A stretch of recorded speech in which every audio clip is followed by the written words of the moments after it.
to move this down a little bit. Never been accused of being quiet. So, all right, good morning, everybody. Good morning. On behalf of Herrington Harbour, a huge thank you for having us here. We appreciate that very much. The Herring Bay Yacht Club has the opportunity to come out and talk about cruising in the Mid-Bay. So that's what we're going to go through today. Big welcome. We got folks with us. We got Captain Bill Mish that's going to take a big part of this, and our Commodore, Deb Fass, and we're going to pull Deb Fass into this as well. So Herring Bay Yacht Club members, if you will, just throw your hands up. All right, so we're gonna ask that after this is over, if you get a chance, talk to some of our members if you have any questions about the club. So we're going to talk a little bit about that today as well. So my name is Tom Wilson. The opportunity on a great Saturday, the only thing would be better if we had Thursday's weather, right? And our boats were in the water, but what a good day to come down and talk about this. So, Bill, did you turn me on? All right, we'll go the old-fashioned way. So what's our agenda for today? All right, here's what we're going to talk about. We're going to tell you a little bit about the Herring Bay Yacht Club. This is a great club. I'll even tell you how I got associated with it and how that started. We want to know you a little bit about you. Power boaters, sailboaters, what's your experience cruising the Mid-Bay? How do we select destinations? So Bill's going to go into the details. We'll talk about the places that we like to go to. Middle Bay, weekend cruises, day trips. We'll end with, resources that are available to you. Question and answer, we don't need to save that for the end. If you guys have questions throughout this, just ask. We'll stop, we'll help answer those questions. We have other folks that can jump in, and then you as well can jump in and help answer those questions as well. So Herring Bay Yacht Club, how did I get associated with it? It was probably just prior to COVID. My oldest son works down the food chain for Bill in an engineering firm. And he comes home and he says, "Hey, Dad, you guys should check out this Herring Bay Yacht Club." He says, "It sounds like they go out and have a really good time. They have, it's a social event." And I thought to myself, okay, well, my wife and I, empty nesters at this point, and we said, what the heck, let's give it a try. So it's February, just prior to COVID. I send in my dues, and lo and behold, COVID hits, right? And things quieted down a bit. My first experience was really a long cruise, which was 7 days long with this Herring Bay Yacht Club. And we go down south and we stay at a nice location with about 7 or 8 other boaters. And by the end of the first night, my wife and I are kind of scratching our head, looking at each other and say, we don't know these people from Adam, but what a great day. What a great day. We boated with people that have the same interest that we have, and that immediate friendship that formed. And by the end of that cruise, we kind of walked away saying, this is like a new adventure for us. And we've been there ever since. So love the opportunity. Deb's husband actually came up with real people, real cruising, real fun, because honestly, that's what it's all about to us. Founded in 1955, boating social club, 150 members, primarily Maryland, Virginia, PA, but we have folks all over the place, right? Herrington Harbour North, Herrington Harbour South, maybe a home base for many of our members. But for example, Bill's up on the Magothy. We have people sort of all over the place. So you don't have to be here at either Herrington Harbour North or South to be part of what we do. Okay. We are 75% power boats, okay? 20% sailboats, 5% no boats. Now, let me add to that. So not long ago, Deb says, we're going to survey our members. Great idea. We want to know what they like, what do they enjoy. And what came back was they enjoy interacting with other boaters. That's what it was all about. It was the social aspect of boating. What we also learned is that 5% have higher IQs than the rest of us. Because they figured out how to ride on someone else's boat, right? So God bless them. The boating, the social, the safety. Just a quick note. We talk about safety. It was just a couple of weeks ago, right, that we lost a member. Yeah, last Friday. We lost a member of our club, Jerry. He had gone down to his boat at Herrington Harbour South. He had some, we don't know the details, but ended up falling in. So all we throw out to you is Safety's important. You know, that's one piece about this club that I absolutely love. And I'll give you an example. That long cruise, that first experience that I had with the club, we get down to the first location and one of the folks catches a line in his props, right? And the whole crew jumped in. Everyone's there to help. You know, we took a half hour, 45 minutes, whatever it is, to get that line off that man's prop. And at the end of the day, that's what it's all about. We cruise in groups, you know, safety in numbers. We all have different experience levels. And so that's what it's all about. But we keep that in mind. I'd ask you to keep that in mind as well. So we have the legislative part, philanthropy, dues. So quick story on that. You know, when I first reached out and I said, okay, I'm going to check out the yacht club, I'm thinking to myself, blue blazers and ascots and $5,000 signing fees. So when I saw, and then my son sent me a picture bill. I said, man, that guy looks like me. So we're good. So the dues, you know, very affordable, right? Very affordable. The renewal part, $175 a year. Honestly, I think it's the cheapest thing that is connected to my boat, if you will. We have land events. So, you know, we have both. We have the water, we have the cruises we're going to talk about today, but we also have land events. We have the parties, you know, poker runs, if you will, the ball. We did that about 2 weeks ago. That was a great time. We had, 50, 60 of us come together. We got a band. We did it at the National Harbor. It was just a great night. We had fun. Everybody got up next morning, had a little breakfast, and head out for the day. We help each other out, again, boat safety, and then some reduced dues on water towing fees and so forth. Reciprocity, don't let me forget this. So you have that available to you, right? Anywhere you go, as long as they're going to agree, that other yacht club will agree, and you can use it at places. Like one of the places we'll talk about is the Chop Tank. You can go to the Chop Tank, there's a yacht club there, and you can use it there. We have members, 2 of our members live in Punta Gorda for parts of the year, and they enjoy the yacht club down there at Punta Gorda because of that reciprocal agreement. And I think we have some members, a few, that they join to be able to use that. They're on the Great Loop. When they're up here, they try to join in on things, but they enjoy the opportunity to benefit from that reciprocity. I might as well just put this down. All right. Question about you, real quick. How many power boaters? Okay. How many sailboaters? All right, so we're like half and half. How many no boaters? All right. Hey, I didn't pass the test either. All right? We're amongst friends. How many of you are new to this? First year, give or take? Okay, a few? Awesome. Okay. And then how many have at least 5 years? At least 5 years. Yeah. All right, so you're teaching the second half of this. All right, we're going to get you guys up here. And then anybody who's new to the bay, new to the area? So we have a few people new to the bay. That's great. Okay. And then anybody do day trips only? Is your thing day trips? Does anybody just like day trips? Anybody? How about overnights? You enjoying overnights? Okay. So I got 3 kids. It took us a long time to enjoy overnights because I'm not going to say they were the most fun. It got there eventually. So we're going to talk about these type of things. I'm going to switch over. So Bill's going to get into how we select these destinations, and then we'll go through some of the details. Sorry, we got to pass this back and forth, but I think we lost a mic. Did we? Yeah. So I'll join you here. I'm just going to let you click. Let me click. Yep. Okay, this is I'm Bill Mish, fleet captain for Herrington Harbour Yacht Club, and this is the process we go through to select cruises. Go on to the next one there.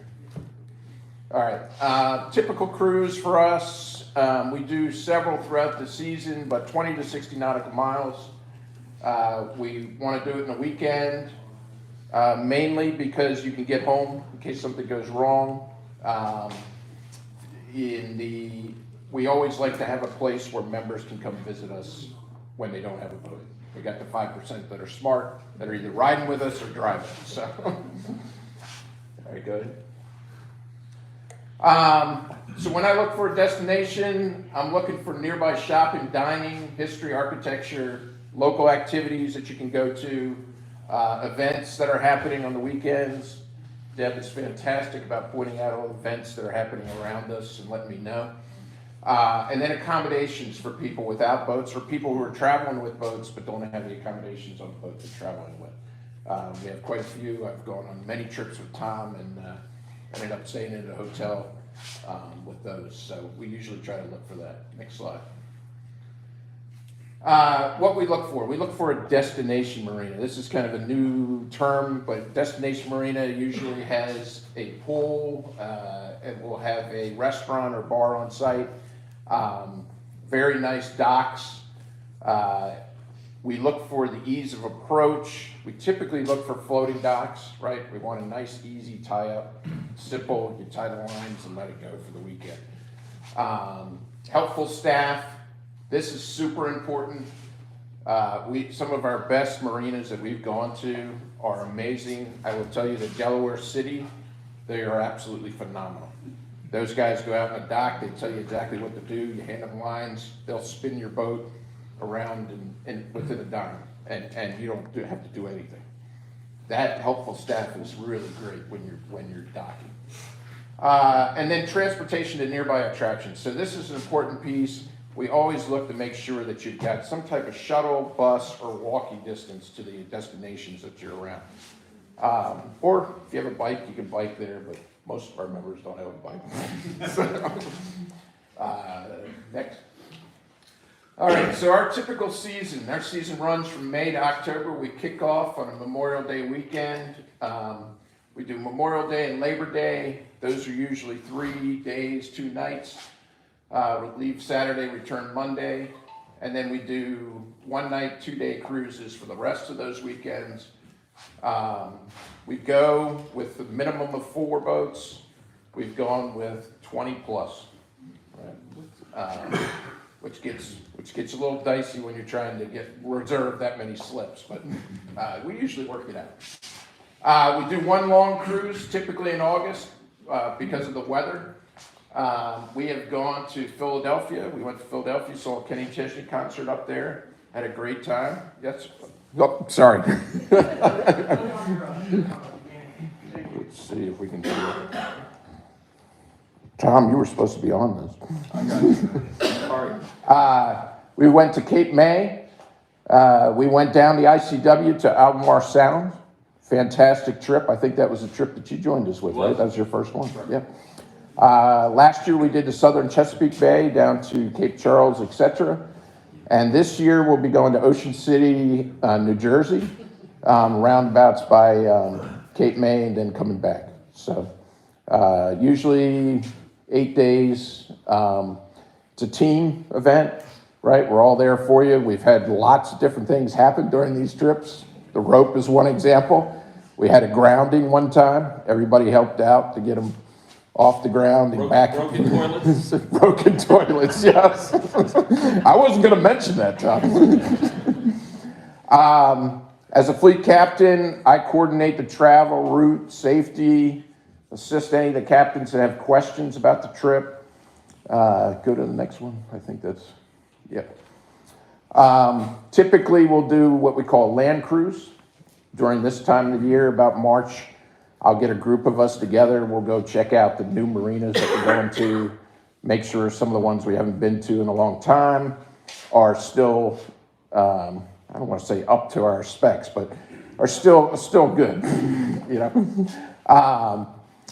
Cruising distance, I usually check that on Navionics. I'll plot out the charts, the routing, how to get into the harbor, what the docking's like.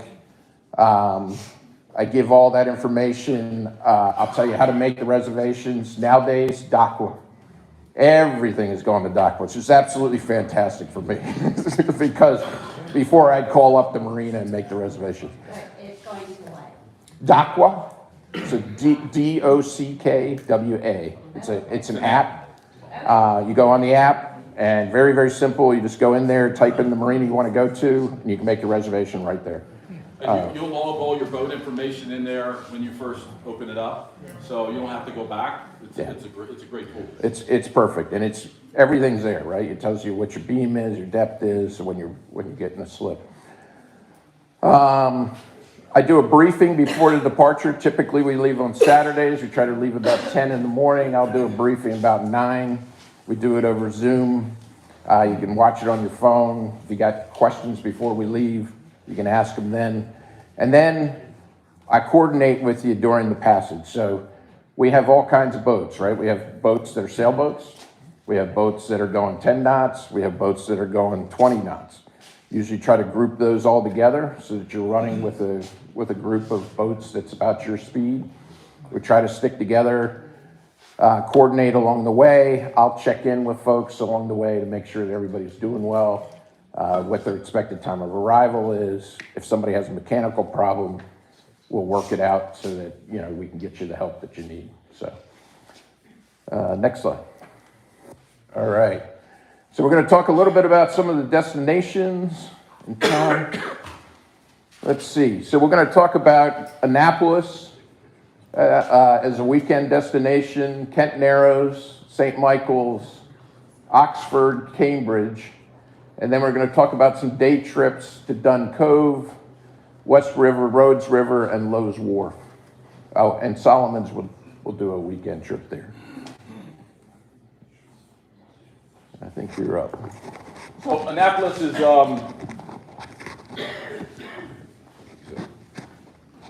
we probably all know Annapolis.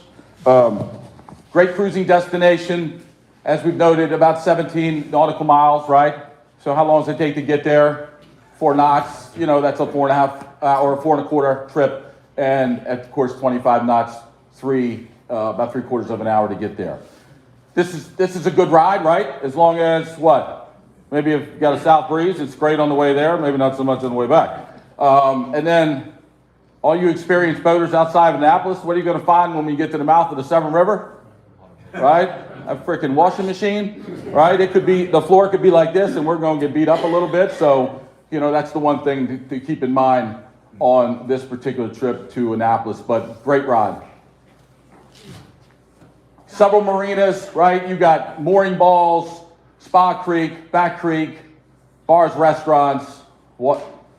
Big plus, the water taxi. So, you know, the mooring balls, I think just to keep in mind if you're not familiar with Annapolis, and I'll show you, go ahead to the next slide.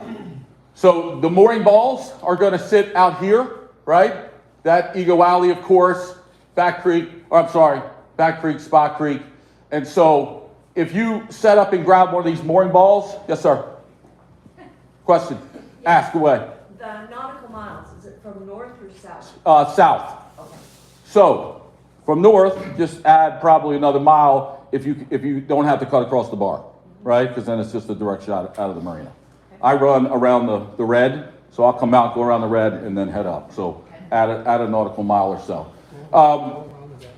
Anybody else? Thoughts? You good?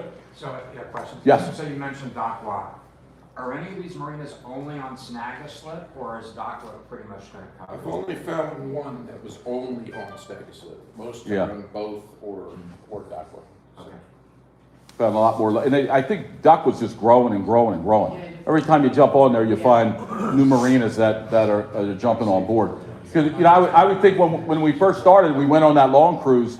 At the time, one of our folks, Dave DeAngelis, he would actually go in and make those reservations for all of us. I mean, what a handful of work to do there. But now it's like, it's so easy, right? We all just jump on, we all use the app, and we all get our places. And they send you an immediate response. You know, it doesn't take but a day to get confirmation and so forth. So just a thing to keep in mind here, you know, if you grab one of these mooring balls, you know, I hope you like to rock around a little bit because, you know, everyone's coming through there fairly quickly. You know, 6 knots, some abide by it, some don't. So you're going to rock a little bit. If you don't mind going under the bridge, A, either you're going to wait for it to open, or B, you can sneak under it, then this is going to be much quieter, right? You can grab mooring balls back there, shout to Harbor Master, and you can make those reservations. If you like to talk to people, then you know you can grab slips, either A, the slips, or you can dock up against the bulkhead. But just know that you know you're going to get a lot of attention, right? Everybody and their brother is going to walk down the pier. They're going to chat with you and talk away. I know it's probably somewhere I can find it, but I know you know it. Is that based on the hour, or is it based on request, the bridge, when it opens up?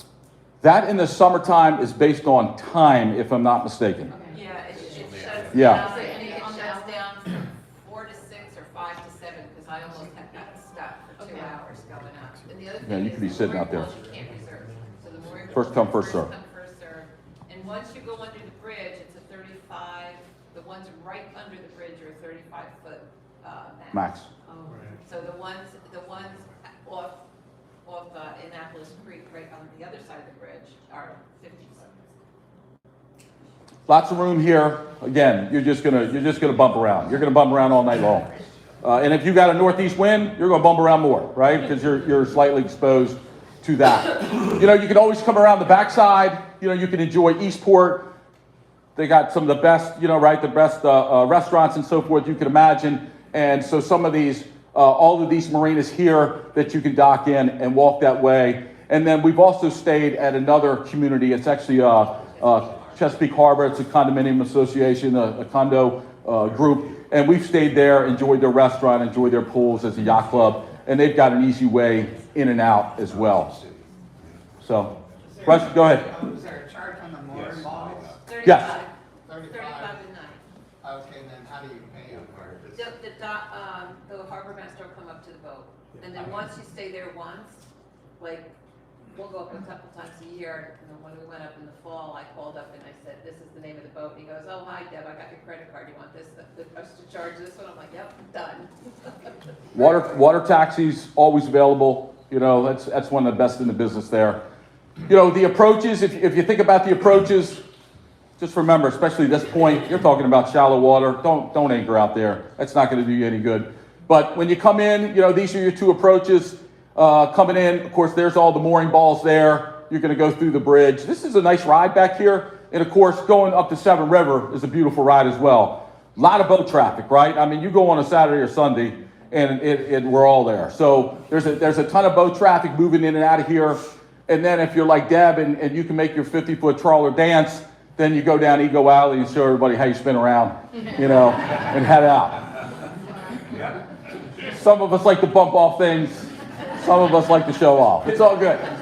Some of us are good, and some of us like bumpers. It's all good. So yeah, you have Ego Alley there. This is a great place. Any questions? Any thoughts on Annapolis? Let's not forget, the harbor master does have a pump out boat service. You can get them on 1/6 or their local landline, and they will service back creek as well. For like $5. And It's a smart man. That guy's on my slip, or my beep here. Be dock in the house. B-Dock in the house. Absolutely. Absolutely. If you go up late, we got just one other, just kind of related to Annapolis.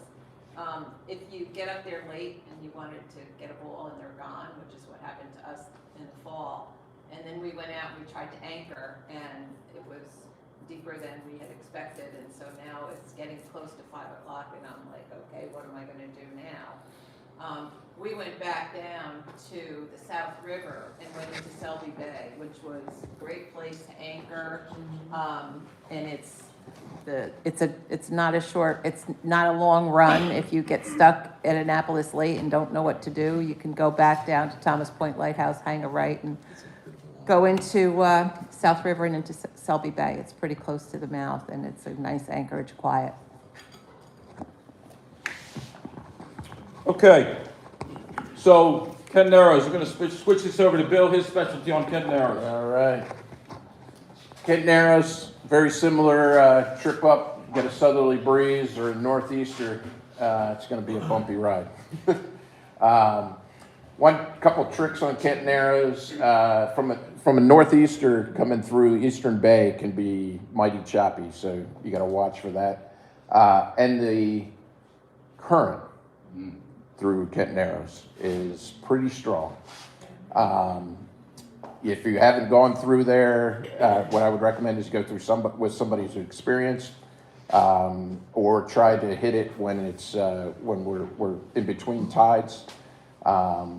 It can be very, very tricky to go through there. You got to go through the bridge. There is a gas dock, one of the gas docks on the outside there that I have tried to gas up at and done multiple spins. Yeah. So, next slide. It's about 23 nautical miles from Herrington Harbour South. There's a bunch of marinas up there. I'll show you those in a second. Last time we were there, we went up 4th of July, saw the 4th of July fireworks. Fantastic. Just every slip had a view. It was great. Vast array of bars, restaurants, and hotels. The key here is it is not walking friendly. All right, I think Teresa walked 2 miles to the store. Yeah, so we needed something, and it was a couple mile hike Yeah, to the Royal Farm. yeah, So I was so, happy when she go got ahead. back. Is there any insight on sailboats going through the Narrows?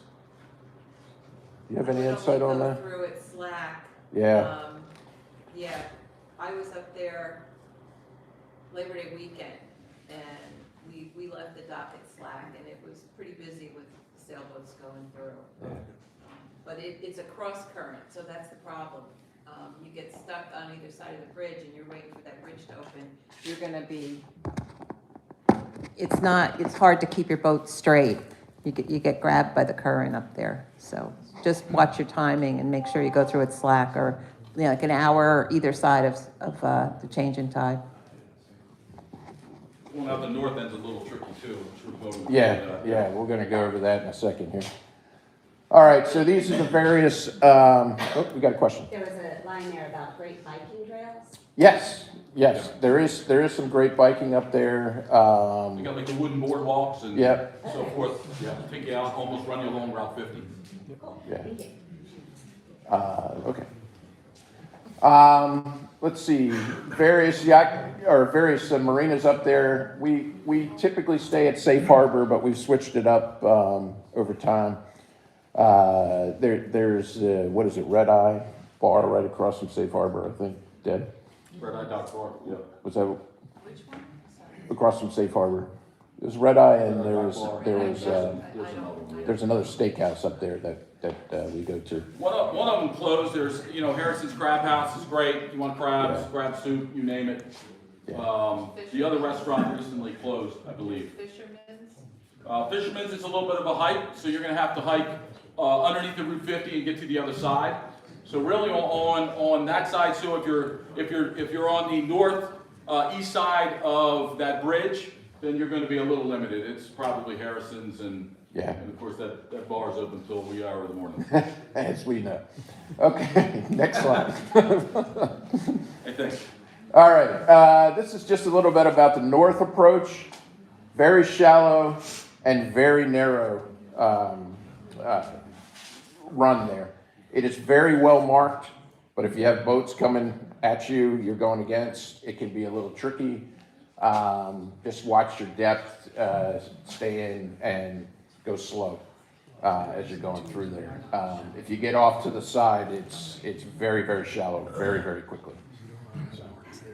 Once you get past the turn, it's good water all the way back in. It's pretty easy, but this run right here is the tricky part. All right, just a view of the harbor itself. Going through the bridge here, you can see how this narrows down and why you have such a big current going through there. Okay, next slide.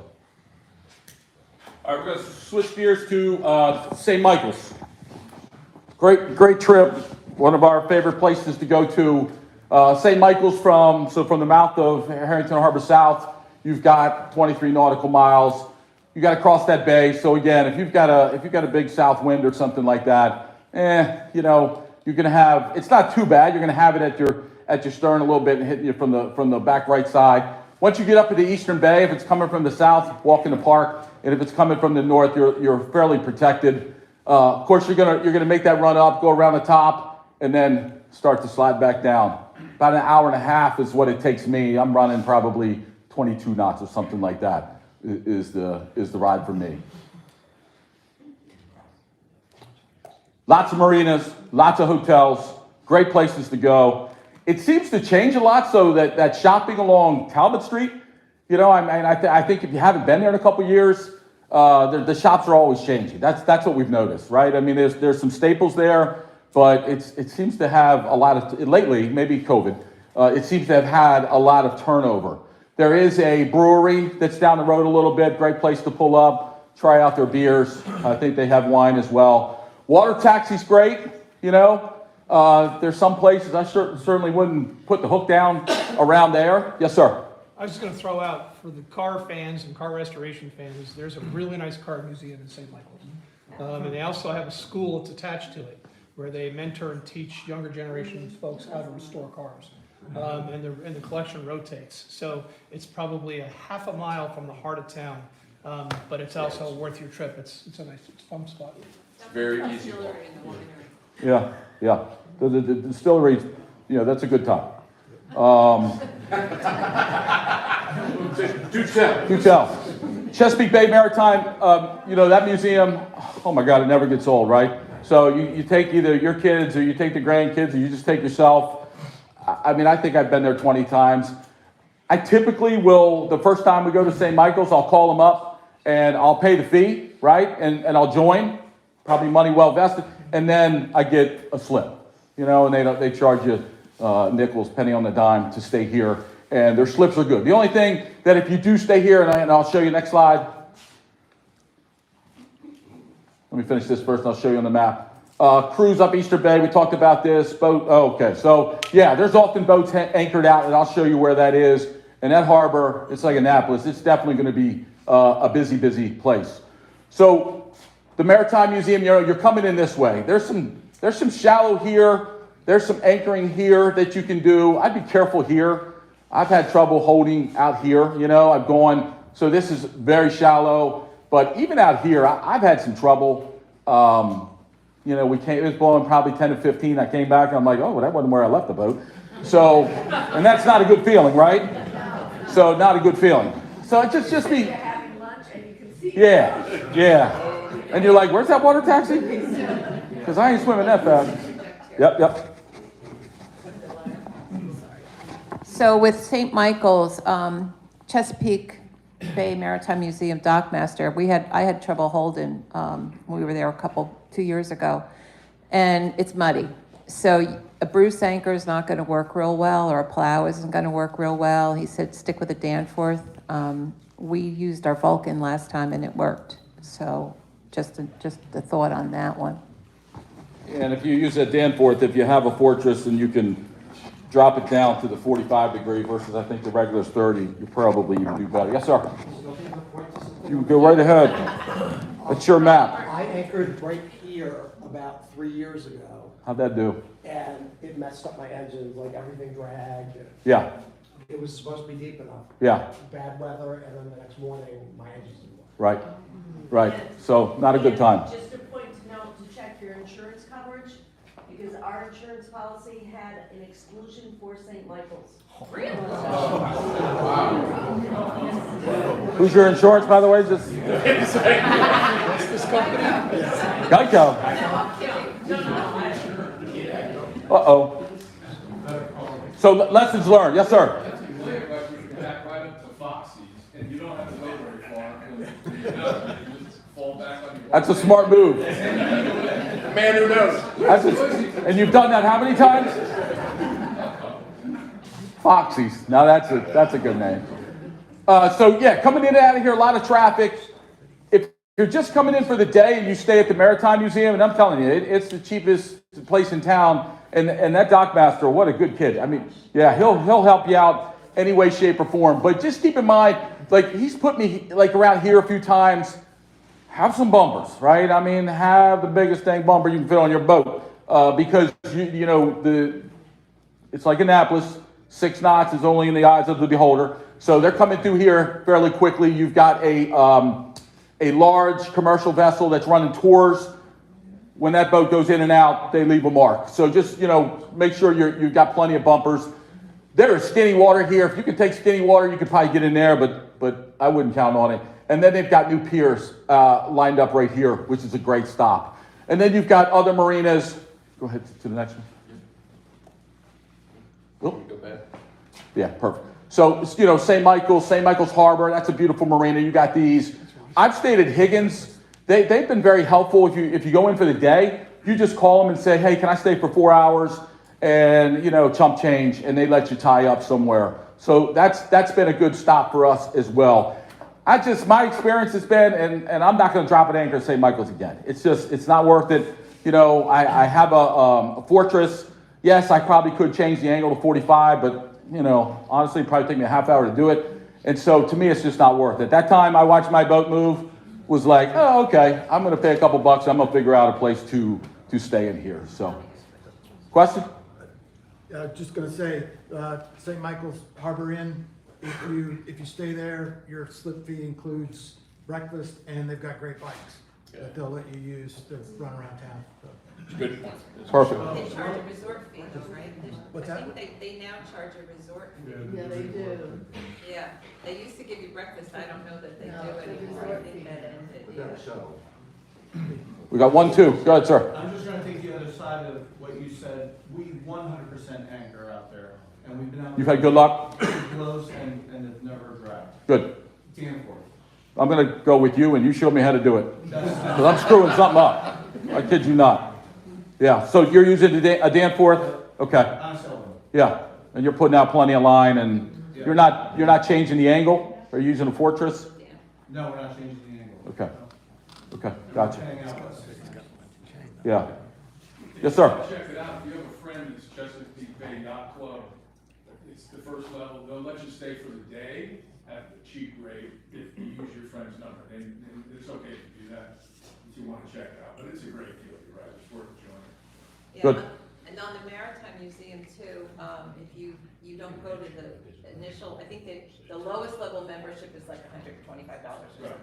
But if you go to the next level up, you get 1 free night with 1 night, once a year. So for us, with a 50-foot boat, it's cheaper for us to go to the next level up because we get the second night free. So.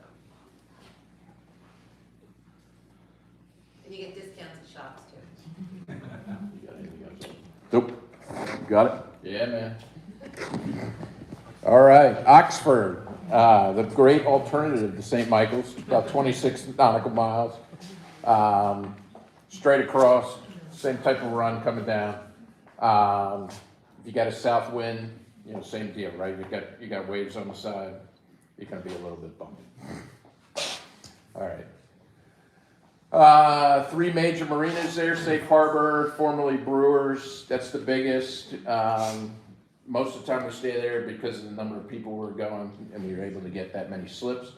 It's a small, quiet town. Historic, somewhat walkable. There's limited transportation there. There's a great selection of restaurants, and they got fantastic ice cream, as you can see. Some of you know mine, you build a ice cream. That's right. That place is the best. Ice cream's not open every day. Oh, you didn't tell me that. That's good to know. Weekend, so I've only been there the weekend, haven't missed it, I'm thinking maybe during the week, it's probably less crowded. Yeah, we went Yeah. there for the ice cream. Yeah. So every time we got in like Tuesday night, so Wednesday, we couldn't get any. And then it opened later. We thought, well, we'll go over in the morning. On Thursday, well, they opened up later. Yeah. All right, so be aware if you're going for the ice cream. That's Don't how go good ice cream is in state. That's not part of the fleet captain brief we got. Exactly right. All right, next slide there. All right, here's some of the various marinas that we were just talking about. Safe Harbor up here. You got the other 2 right here. Let's see, restaurants I've got here. I tell you, the typical way that I find restaurants is I go to Google Maps. I'll look up restaurants around the area, see what the ratings are, and typically they're pretty good about whether they're still in business or not. Over the last couple of years, we really had some issues with restaurants going out of business. So always check before you go. Just a little advice on that. All right, let's go to the next. Let's see, the run's the approach is pretty easy coming through. It's a well-marked channel coming up and in. This is Safe Harbor here, and they've got a nice pool there, as it shows. That was a very nice marina. Yeah. We stayed there as a club. I think they lined us up almost all here. Great slips, great view. Pool was fantastic, and a short walk to the ice cream, which was open. Okay. On a Saturday. Next slide. You got a question? Well, Oh. yes, I do. So, I see the deck, and, one of the challenges that we have going, as a sailboat is, we have a 6-foot draft. And sometimes, in many places we've gone, not just around here, but on the ICW, they said 8, but it's really not 8. Right. You know, so you gotta be really careful, so Absolutely. sailboats that come into that marina, are they okay? Is there plenty of water? There's plenty of water now coming into there since the last time we went. The best way to check on that is to look at your U.S. Coast Guard releases, right? They give a release on when they dredge, with, you know, how buoys change, etc. I found that that's pretty accurate on taking that. But you can call the harbor master as well, and we always call the harbor master, or at least I always, as fleet captain, call them and say, these are the boats I got coming, these are the drafts. Is there anything I need to worry about on the approach? There's several, I'm trying to remember, there was another marina that we went to last year where he said, well, don't follow the markers. You're gonna wanna go. That's always worrying, right? But then he proceeded to give me a very detailed description of, okay, this is how you should come in, and if you got any questions, have him give me a call on the VHF or on this phone number. So if you call the harbor master, that's absolutely the best way to get the latest information on what's going on. Yes, sir. I'd like to offer a little travel tip. My wife and I got a pair of little electric scooters. They go for a long time on a charge. You can go up to 20 miles per hour. Nice. They fold and you can store them in a locker, but it gives you a lot of range in places like Oxford. That's perfect. Yeah, that's a great call. And they're making them much smaller now. So just, when you look up the destination, just make sure there's an emergency room close by. Depending on the time of the day you run that scooter. His son might have an experience with that. Yeah. But no, that's a great call. And they are getting smaller and lighter. Two in one locker. Really? Yeah, you see, that's fantastic. That's really There have been, just so you know, there have been, back in here, this is like the back area of Safe Harbor, there are some large sailboats back there, 70, 80 footers. Matter of fact, when we were there, I was amazed at how they had some folks on the loop, and they were in huge boats, huge boats. All right, next one. Let's see, this is Cambridge. I think this one's yours. I love Cambridge. We probably have, so what's nice about Cambridge is, you can see, so 29 nautical miles, it's a little farther of a run, if you will. It could take you all day, depending on your speed, trawler speed or sailboat speed. You're going to be up there in 6 hours. And I'm not even sure how that wind in the summer times, you probably get a decent, I guess, southerly breeze. But once you get across that bay, and you get a little farther up the chop tank, this thing flattens out, right? You're not going to find any traffic. You're going to see birds working. You're going to see fish jumping. You're going to see the charter boats. I love that ride. It's a beautiful ride up to and into Cambridge. So once you get there, one point. So some of you may want to cut through Nats Narrows. Anybody cut through Nats Narrows?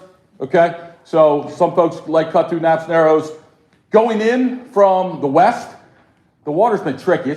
So the water level's been moving a little bit. It's one of those ones where you scratch your head and go, I'm not sure about the buoy sometimes. And then, of course, you get in and you call that, we're almost all of us are going to have to raise that bridge, unless you want to put everything down. So the only thing with the bridge, they'll open upon demand. You just shout them, you're coming through. They're going to typically wait till they get a few boats stacked up.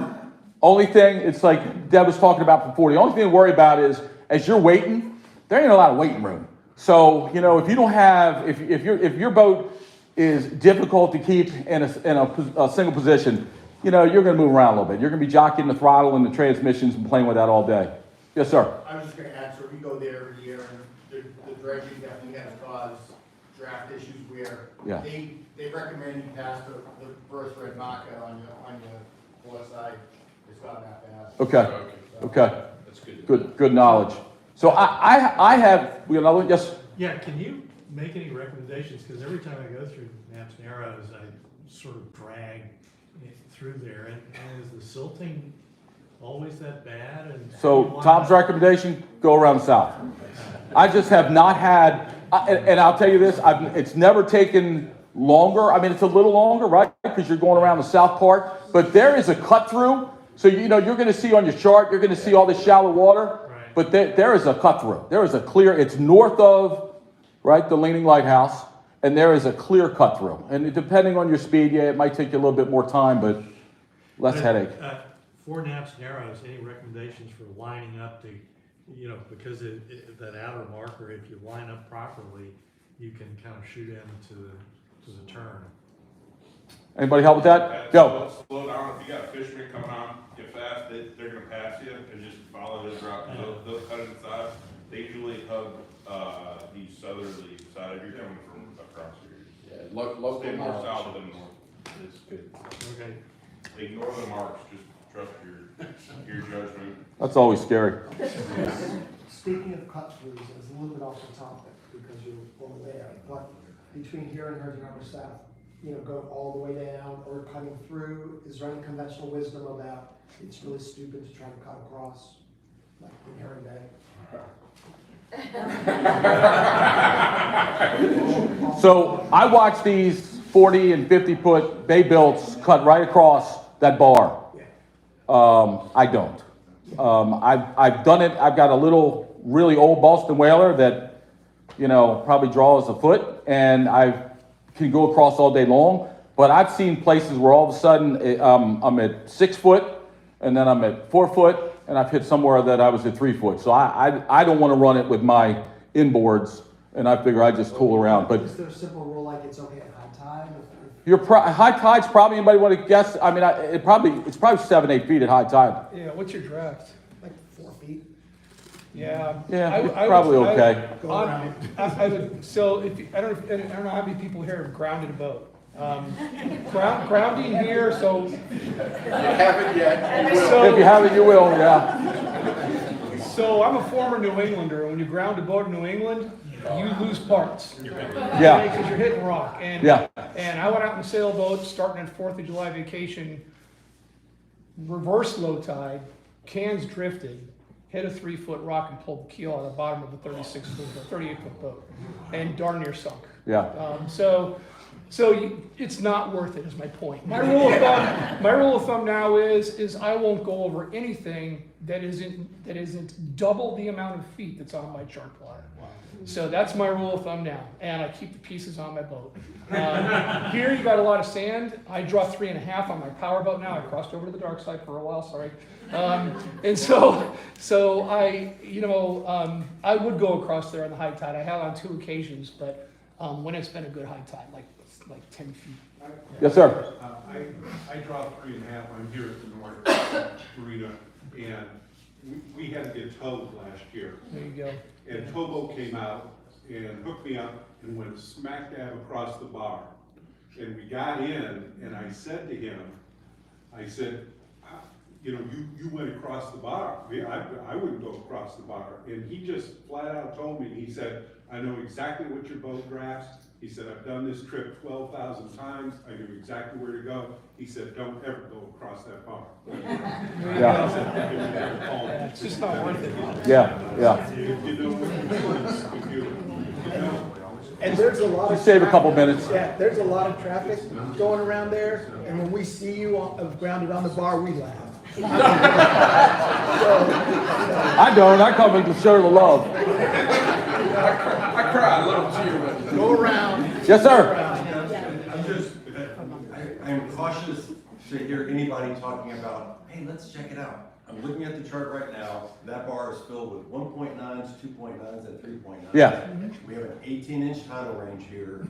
If your vessel's cruising at displacement speed, you're squatting between 6 to 12 inches.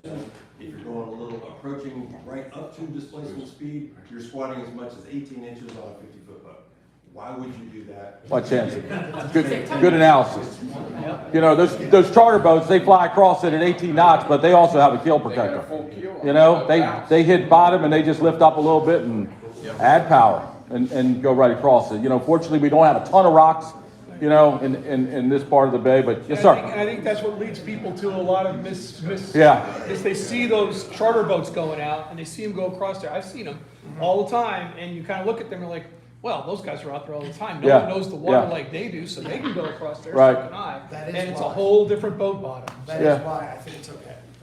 Time is money, so they're probably, you know, taking every shortcut they can, but, you know, our time out there hopefully is for fun. Yeah. So next, right? I mean, that's our goal. So Cambridge has a yacht club, which the club has been to and have used. So that's reciprocal there. There's walking access to downtown. Personal opinion, I mean, Cambridge isn't the St. Michael's, but it's a nice place and it's growing better every day. They have a city dock. They have, so my probably favorite is the Hyatt Regency. Great place to take the family. You know, you want to get the kids out of the way or whatever. That to me, this to me is priceless.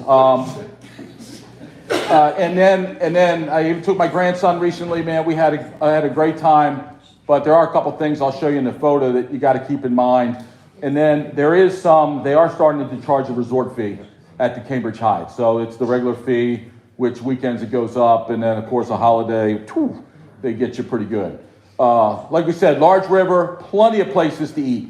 If you're at the Hyatt, you know, you're gonna have to grab an Uber. This isn't Oxford, so in Oxford, you're not gonna find a car. You're not gonna find an Uber, and it just ain't gonna happen. You can get it in St. Michael's, you can get it in Cambridge, but you are not getting it in Oxford.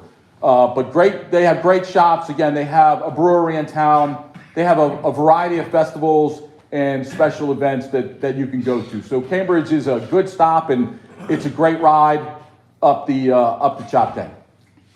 I have one thing. Go. I don't know if it's a cannery, but they have a large packing for crabs there. They have like It's amazing. 400 workers. You go to this little square window, and it's like larger or small, right? No kidding. Besides the crab. And then you take it back to your boat. You can have it fresh or canned, and it's unbelievable. We're gonna go back just for that. Yeah. That's great. You're on B-Dock, correct? Yeah. So Bring us some next time. May, love to have you crab dip. Some crab balls. That's good to know. I had no idea that. I've never seen that. Never seen that there. So good to know. Cambridge going in. So you've got the Hyatt. This is why you can see this is very separate from downtown, right? You're grabbing an Uber. Maybe if you got a bike or maybe your scooters could probably make it. Hopefully you get back. But it is a little bit of a ride. I don't know if I'd do it, but they do have sidewalks and all, but it is a little bit of a huff to get back over here. And then you got the Cambridge Yacht Club. They're coming in. So coming into the Cambridge Yacht Club, you know, they got a little bit of a tricky entrance there. Just keep that in mind. You'll see it right here. So you're coming in, and it's just a little bit of a tricky entrance. But once you get in there, you know, depending on the direction of the winds, it's fairly easy to put yourself in a slip. And then coming into the heart of the harbor, right? That's wide open, fairly easy. You can get down in here and dock up. You know, you can walk this area. This is all wide open. This is well protected. It's an easy tie up inside of here. So once you're inside here, you're golden. Any questions? Go ahead. Anybody have any experience just dropping a hook off of the marina there? Dropping a hook right outside here? Yeah. I have not. Anybody drop a hook out there? Do we know? Sand, mud? If it's typical Chesapeake Bay, it's probably pretty muddy, right? Up in those rivers. So I've never done that. Now, only thing to keep in mind is, you know, you are pretty exposed to winds here. You know, once you're sitting out there, you're wide open to the wind. So just keep that in mind. Anybody? One more hand? I just had a question. Yes, ma'am. We stayed is that one of the yacht clubs that has reciprocity? Yes. Yeah. So we've stayed out there before, but we're not members. So can you just spend a minute talking about what the benefits are, like what your privileges you have when you're on this reciprocity? Give that to the boss, the Commodore. So the area, the area where the Cambridge Yacht Club is on the top here. The bottom part, sorry. This part is the city dock. It used to all be the yacht club. Only one part is the yacht club, the other part's the city dock. As far as reciprocity goes, we're members of the American Yacht Clubs Association, I think it is, or Yacht Clubs of America is what it is, YCA. That gives you reciprocity with yacht clubs throughout the U.S. And so no matter where you are, you just call them up and you give them your club ID number and you can normally get in. It gives you access to the facility. So we'll go to Solomon's because we're members of YCA. We have reciprocity. We can get into the yacht club. You still have to pay your dockage. You can get into Baltimore Yacht Club. The only one we cannot get into around here is Annapolis Yacht Club. They're pretty closed about that. So anywhere, we have people that have gone into, as they said, Punta Gorda, Florida. There's one, people to do the Loop or the ICW are always stopping in yacht clubs in all the various locations. So we went up to Middle River and we stayed at the Middle River Yacht Club and had a blast. Those people are just so much fun. So it's good. Question right here. No, what does that mean to have access to the facilities? So if you're not a member of YCA, you will not be able to get into the facility. You will not be able to get a slip. Like, what are the facilities that you're getting into? Some of them are, Baltimore Yacht Club is full, beautiful location, pool, restaurant, dockage. Chesapeake Yacht Club has pool, has fuel. Other ones don't. I mean, we're just more of a social club, so we don't have the facilities like that. Solomon's Island has a nice clubhouse. They have a bar there. If you want to go in and have a drink, I think a beer is $2. You know, and it's all boaters and it's fun. I think the confusion is sometimes some yacht clubs have transient slips, and anybody can go there. But some yacht clubs don't have transient slips, and that's the ones you're allowed to go into, right? Some yacht clubs have transient slips only reserved for reciprocity. So if you're even if they have transient slips, you can't get in. Northport Yacht Club on Long Island is like that. They have mooring balls, and you cannot use one of their mooring balls unless you have the reciprocity. So, are those yacht clubs on Dockwell? Some are and some are not. The ICW are on Dockwell, because I've used Dockwell Yeah. for the ICW, and some of them are. Right. And Now, they will tell you whether they have slips or not, because if there vacancies, Right. they might let you in. Right. But it depends, and you gotta call the day off, you can't just book a reservation. Yes. That's on the ICW, that's not here. Right, so for Solomon's, they're not on Dockwell. You have to call their dockmaster, and then the dockmaster calls you back, and then they'll tell you whether you can get in and blah, blah, blah, blah, blah. So, and they also, a lot of them, like Solomon's, if you're going in, you got to call them as you're heading into the approach, and then they'll send somebody down to the dock to help you tie up, because they don't have staff. Good. Next spot on the chop tank is the Hyatt Harbor. The Hyatt has an easy entrance, right? You're coming in. One thing to keep in mind, these are all floating piers. That is not a break wall. So you're not going to get any relief from a current, from a wind. You're not getting any of that. So when you go to dock, and if it's 5 to 10, that's a nice day. If it's 15, you're gonna blow around in here a little bit. So just keep that in mind. There are against this wall, so they'll put the bigger boats here, the yachts. This is a floating pier, so they do have a few spaces that you can get in here. Otherwise, if you're not the most nimble, you're going to come off your boat and you could be leaping at times 3 feet. I mean, it's kind of up or down depending on where you get on and off your boat. These are fixed piers, and it can be a little bit of a challenge depending on where they put you. So limited. If you need a floating pier, you got a few options right here. But again, they are limited. They now have permanent slip holders, but I don't think I've ever been here where I've run into a problem getting a slip. I can't think of one time that I've had a problem. They got plenty of open slips. Our boat's on, right? Say again? Our boat's on, no sailboats. So can't get under the, yeah. I think you'll have a challenge. The bridge isn't opening. You're not getting underneath that bridge. Well, short. How high is the bridge? I thought it was 45, 50. I have never seen a sailboat in that marina. I've never seen it. Never seen it. Yeah. So here, the one thing about this marina is bring your walking shoes, right?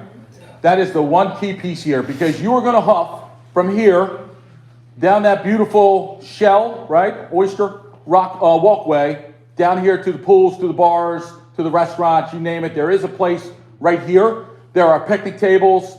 There's plenty of grass area. You want to run the dog, there's plenty here. There's places to play tennis, golf. What's that? Frisbee golf. type of thing. So there's plenty of room here. You know, you pay a resort fee and you have access to everything at this marina. But again, the challenges at this place are, these are fixed docks. You're going to jump up and down off your boat, and then just know you're going to have a huff. You're going to have a long huff anywhere you go there. Any questions on the Hyatt? Fun place. Depending on the weekend, I've seen it very crowded, but it's a lively place. They got a kids pool, they got the adults pool, they got an indoor pool. So you name it, you want something, you're probably going to find it here at this location. Solomon's. Bill, that's your specialty.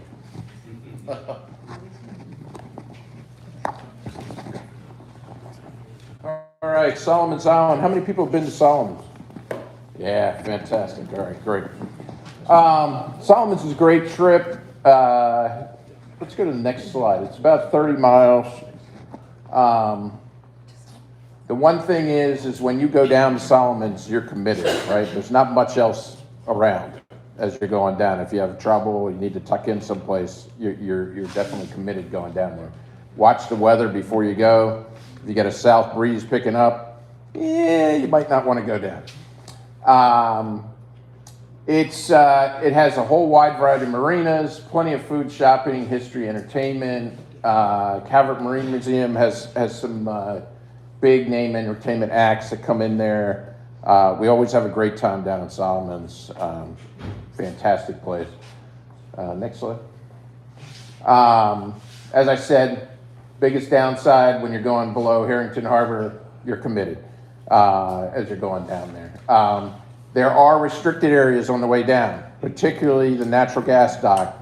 You got to stay out of that. So watch that on the way. Just be aware of that as you're going through. Next slide.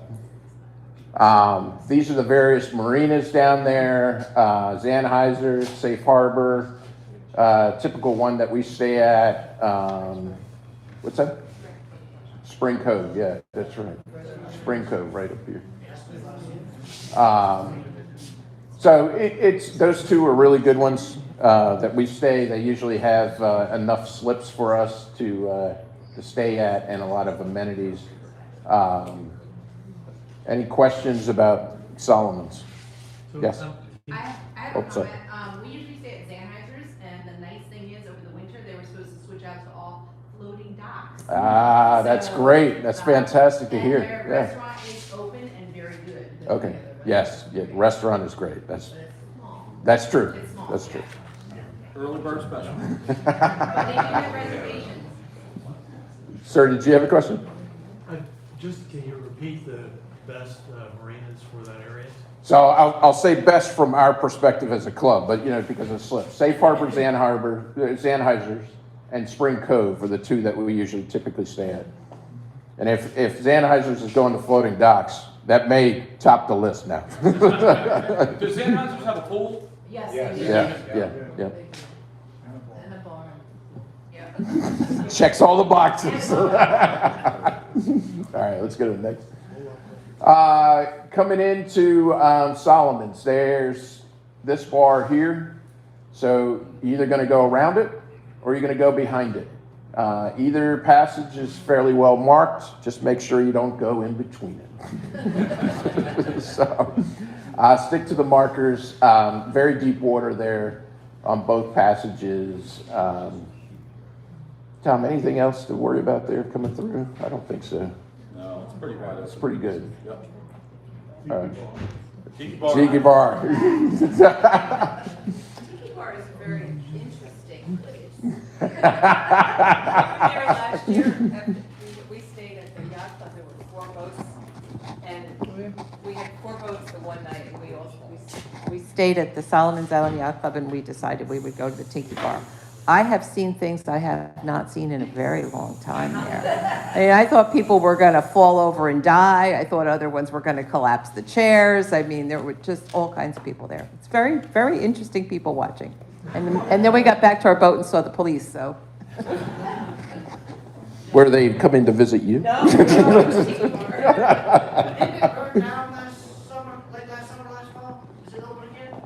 I thought it was open. We were there in Yeah. August, Yeah, it's open, yeah. It did at some point, I remember seeing it. Well, that's a good question. So I haven't checked this, this month. So, yeah, Google. Other top destinations, Upper Bay, we're talking about Middle Bay here, right? But you can go to the Upper Bay, to Baltimore, Middle River, Farley Creek, Tolchester, Rock Hall, and Chestertown are all favorites of ours to go to. On the Lower Bay, Onancock, Cape Charles. On the Eastern Shore, there's Smithfield Station, which is fantastic. Absolutely love Smithfield. It's a bit tricky getting in there. Yes, sir.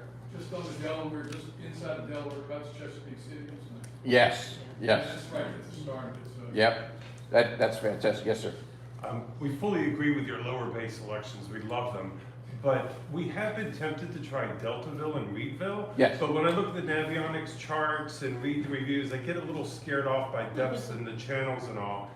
Do you ever go to those? Any comments on Deltaville and Reedville? We have. We've never really had an issue with the depths. There's just not a whole lot to do there. It's right. It's a beautiful area though. It's absolutely gorgeous. Yeah, our club usually wants something, right? I mean, we have a lot of folks that want to walk to town, they want to go shopping, and yeah, some of these places we go to, there's just not a whole lot there. Yeah, so that's the only reason. How about Tangier Island? Tangier, we have been. I'm Yes. gonna go this summer myself. Yeah, so Tangier is a fantastic place to visit. It will likely be gone. I'd say in the next 30 to 50 years, you're not going to see that island anymore. Seriously. It's a very unique culture. The population has been going down over the last 20 years. I mean, I think we're down to about 300 people there.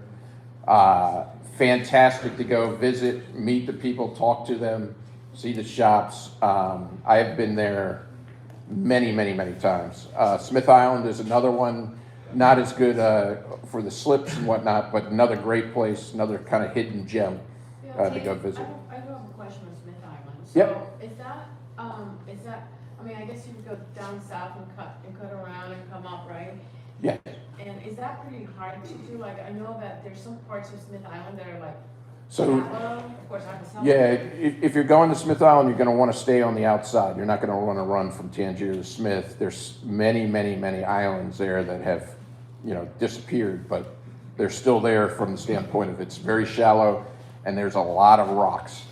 There's a lot of foundations and things like that in the water around there. So you want to stay on the outside and then come in from the approach.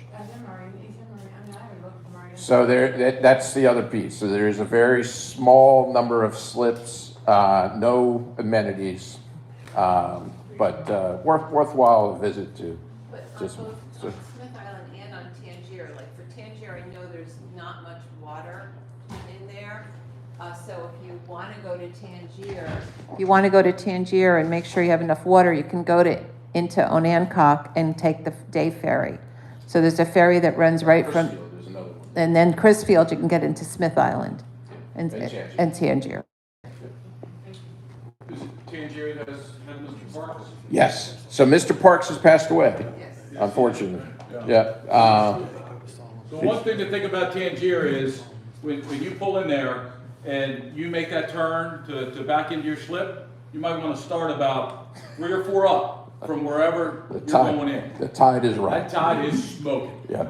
So we rolled in there. So that was our first stop. Yes. That's where we caught the rope on a long cruise. That was the first stop. And we thought we were coming in at slack tide. No such thing. So it was one of those, make the turn. By the time I was ready to back in, I'm like, oh, I'm 4 slips down. So just think about that. That current is smoking through there. Yeah.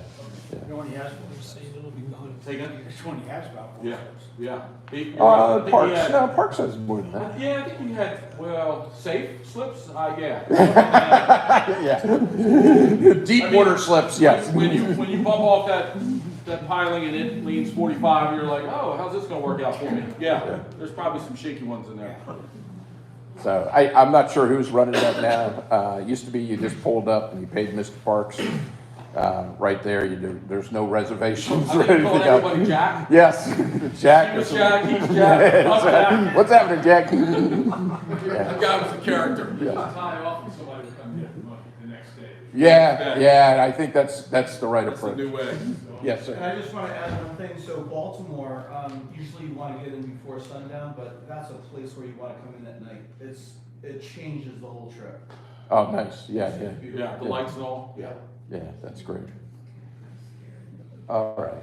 Cape Charles, we did go to a nice place last year, but that was another location What where was that for?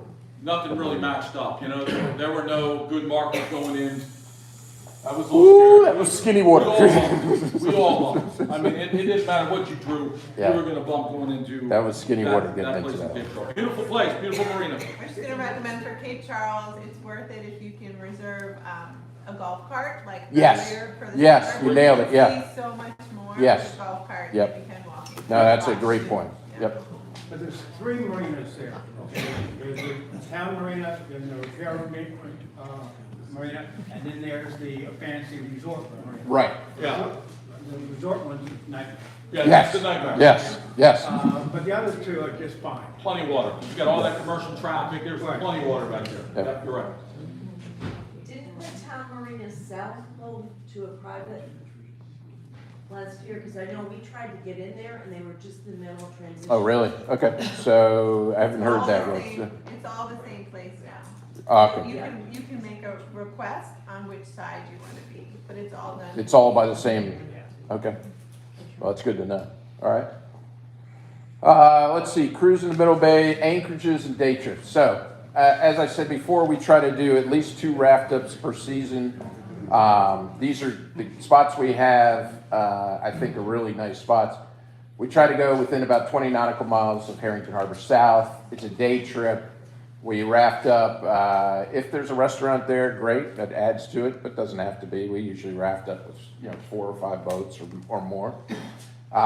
We have gone down and done overnight on the hook at Wye River, Shaw Bay, thank you. Next slide. Lowe's Wharf. Tom's going to tell you about Lowe's Wharf, right? So he's had some experiences. Lowe's Wharf, in my opinion, it's it's an easy run from here, right? It's an easy run across the bay, around Poplar Island. It's a beautiful ride. But next slide. There's some challenges, in my opinion. So you got the narrow entry. You're talking about shallow water, and that damn seagrass. Holy cow! So if you make the mistake, don't run that generator, because I'm telling you, you'll have a few gallons of grass up in your strainers. Yeah, you gotta so check your strainers. real careful with this. The tide, right? We're moving a couple feet up and back, and then you're probably not going to grab a slip, but the young man that the son of the lady that runs it, he'll come out and grab you on that shuttle. So people do enjoy that. It is a lively place, right? It's got, you name it. It's got a band playing half the time. It's got great bars. It's got the tiki bars, the volleyball, the cornhole, you name it. And I think it's now food trucks is most of what I've seen. But they have the bulkhead beach area. You can literally step off and jump. You're going to jump in 2 feet of water. So you could literally almost walk out to your boat if you wanted to, depending on how much you draw, right? You can put if you got IOs or outboards, you're going to have an easy time here. But if you've got inboards, I would just caution, right? Yes, sir. We went there last year, sort of high tide, and the depth was 5 feet. Yeah. I had pond, so my pressure was like 300. Yeah. I did the same thing. And I came out and I'm like, oh, holy cow. It's 3 feet of water and ain't nothing but mud behind me. And then when I got back, I'm glad I did. I pulled the strainers and was like, oh, thank goodness that was an easy ride back because I was full of grass. So next slide. Oh, let's go back up. Let's go back. So here we are. This is Poplar Island, and it is right on the backside. Right on the backside. I wouldn't really say it's not well marked. I mean, it's marked, but you really got to zoom in on your chart to find it because it sits back in here, and so you're going to slide in. It's probably easier maybe on the next one. So the entry, again, you've got this hole right here. It says 5. I swear when I left, I thought it was 2. I didn't hit anything, but man, I turned a lot of mud going in and out of here. And then, so it is an easy run. You can go above, you can go under. you know, this is an easy ride right around here and then up. If you come across the top side, you know, depending on the day of the week, they've got a lot of construction going on at Poplar Island, if you will. So you might see a lot of stuff going on there. People love to fish that area. Good. We did have some friends learn the hard way that Poplar Island construction on the north side. Yes. They've been dumping debris, rocks, and all Yeah. in there. So Yeah. And it's not charted. Take a That's wide. great point. So Yeah. they are actively expanding Popular Island. The charts probably will not be right. And you need to either go in and try to get an updated chart, or if you search on Popular Island on Google, they usually have the latest and the warnings on there. But you're absolutely right. The north end now, they're just starting to expand that out, and it isn't kind debris. It's rocks. So if you Yeah. hit it, you're gonna. Not a good bottom. I typically find it's a better ride if you just go around the south part. That's what I've done. And I've got a little whaler, and I mean, that's a fun ride, right? Because you're only talking a few miles across the bay. So if it's a nice day, you're here. It's lively. I mean, I'm not going to kid you. It's a fun place. But, you know, there are some challenges kind of getting in and out of there. And then this is it. So I don't know when they took this, but you're dreaming, right? You're dreaming. If you think you're going to put that boat in there. So, you know, of course, you know, he's got skeg protection. I'm not sure how that thing, that's the setup, I'm thinking. But, I mean, this is literally like 2 feet of water. You can hop off that and you'll be in 2 feet of water, right? So, and then what people do is they just kind of out and around here, drop the anchor. I've never had a problem holding, right? There's one thing you don't really have an issue with. And no one's putting out a lot of scope. Because, I mean, you get there on a Saturday or Sunday, it's pretty packed. You know, this is a popular place. People love it. If you're looking for a quiet place to go, this is not your place. So this is going to be a lively, and you're not bringing your sailboat in here. Trust me, you are not going in here. So. 10 feet outside of it, though. How many Yeah. people anchor out there, no? I've never seen anybody anchor out there. Yeah, yeah. A lot of mud. A lot of mud. All right, next one. So I got Herrington Harbour to thank for this one. So they put this out as a, hey, here's a great destination.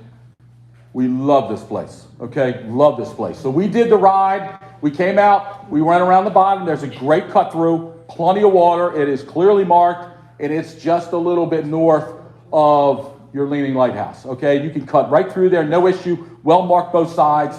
We came around, and then we ran up, okay? We did not cut through Knapp's Narrows, and then you pull into Dun Cove, about 15 nautical mile run.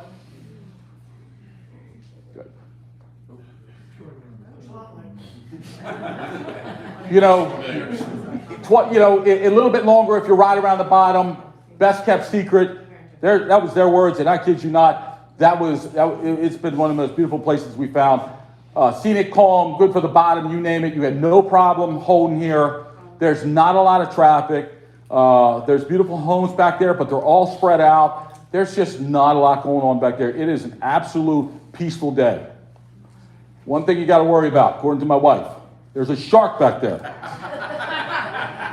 I cannot make this up. Teresa's gonna kill And they know my lovely bride.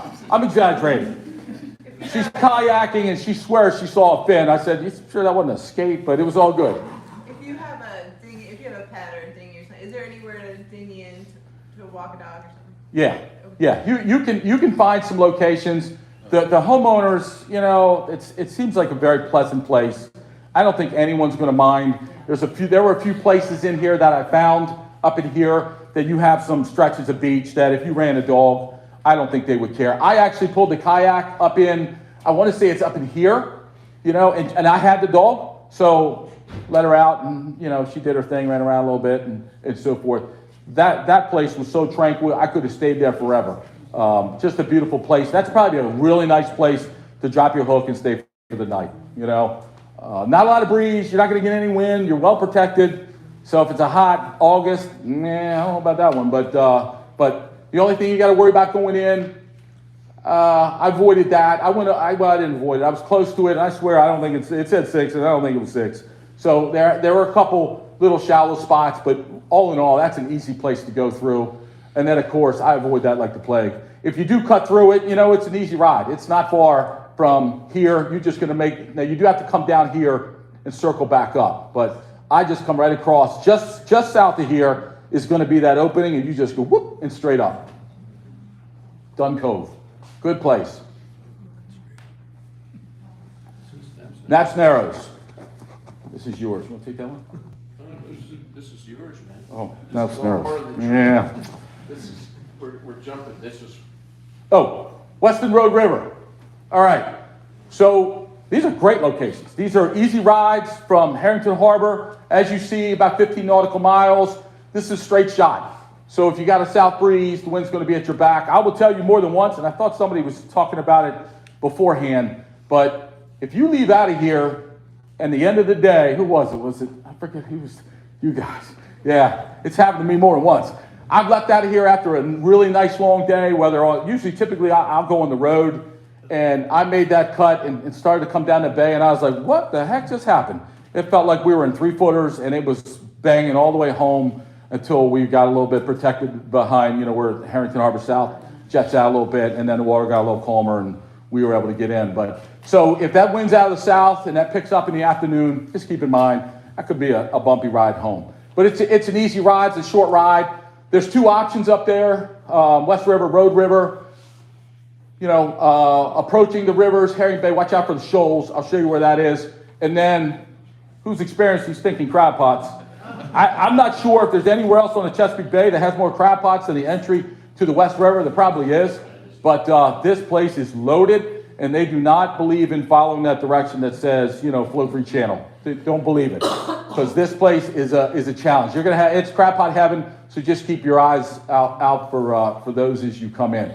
And so those crab pots are going to be loaded everywhere. Everywhere here. I do advise when you come up, do stay to the outside of this. This is legit.